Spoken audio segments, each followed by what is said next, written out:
Well, number one, I think I did. I started speaking very quickly. It really was a loud. I disagree with it, by the way, but it was quite a chant, and I felt a little bit badly about it. But I will say this: I did, and I started speaking very quickly. But it started up rather fast, as you probably noticed. So you'll tell your supporters never to. Well, I would say that I was not happy with it. I disagree with it, but again, I didn't say that they did, but I disagree with it. But they were echoing what you said in your first tweet, that they should go back. Well, I don't think if you examine it, I don't think you'll find that, but I disagree with it. Anybody else? Why did you decline the NAACP's invitation to be part of the presidential forum? Because we had a date set, and then they wanted to change the date, and they wanted to do it in the form of an interview. I had agreed to make a speech. I would have loved to have made a speech to the NAACP.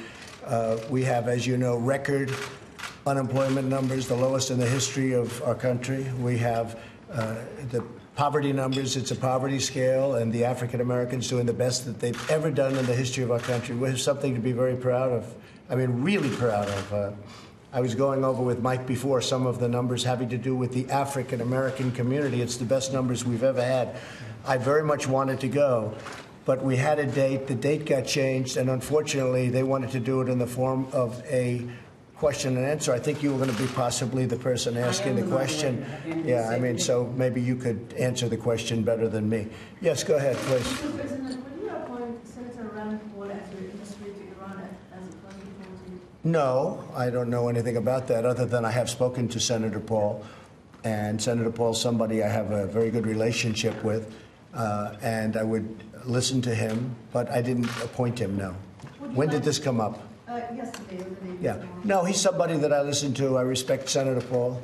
And if he had some ideas, I'd listen. I will say that Iran is a much different country right now. When I took over and Mike and I came into office, Iran was the scourge of the world. They were doing 14 different sites of confliction.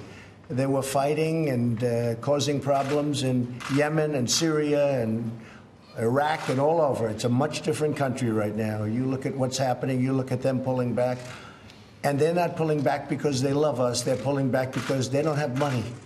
They're being hurt very badly by sanctions, and I hope that doesn't happen for long, because I hope they're able to straighten it out. It can happen very quickly. But if you look at the original President Obama deal, it was a disaster from many standpoints, but most importantly, because it was going to be ending very shortly. You know, it's a very short-term deal.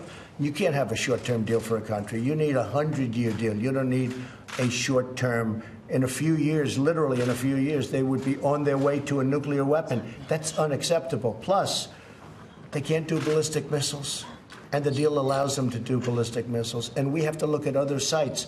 The most important sites, we were not allowed to go in and look at. What kind of a deal is that? And other things, and many other things. So Iran is not the same country. They have inflation now at 75%. They're having tremendous problems within the country. They're selling very little oil. We have an embargo. We have a stop on oil. Even the European countries are now agreeing with me. You see, they're coming over, and they're coming over very strong. It's very sad what happened to Iran. All we want to do is have a fair deal. The deal that was made was a bad deal. It was not approved by Congress. A lot of problems with the deal that was made. And we can do something quickly, or we can take our time. I'm in no rush. I'm in no rush. Mr. President, are you concerned that your supporters chanting, the senator back, would scrub Senator Omar, or the other senators in danger? Well, I have tremendous support, and I wasn't happy with that message that they gave last night, but that was a packed arena. We could have sold an arena. We could have sold 10 of those arenas last night. There were tremendous numbers of people that couldn't get in. We had outside thousands and thousands of people, and we had thousands and thousands of people that wanted to come, and we said, please don't come. It held 10,000 people. It was packed. We could have sold that arena 10 times. There's tremendous support for the Republican Party. There's tremendous support for this team, for the president, for the vice president. We have tremendous support, maybe like nobody's seen in a long time. There's great energy. I say there's far more energy on the right than there is on the left. I mean, I hear about the left. All I see is the left is fighting all over the place. I think we have far more support than they do, and I think we have far more energy than they do. and we're going to have a very interesting election. But I was not happy when I heard that chant. Thank you, everybody. Thank you very much, everybody. Why did they do it? You'd have to ask them. You'd have to ask them, John.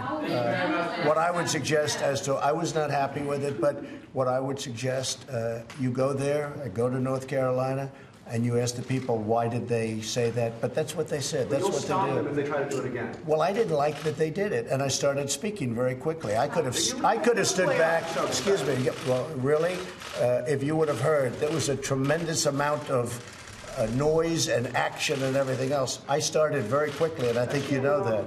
Well, I know. Maybe you're giving me too much credit. You're used to giving me too much credit. Thank you, everybody.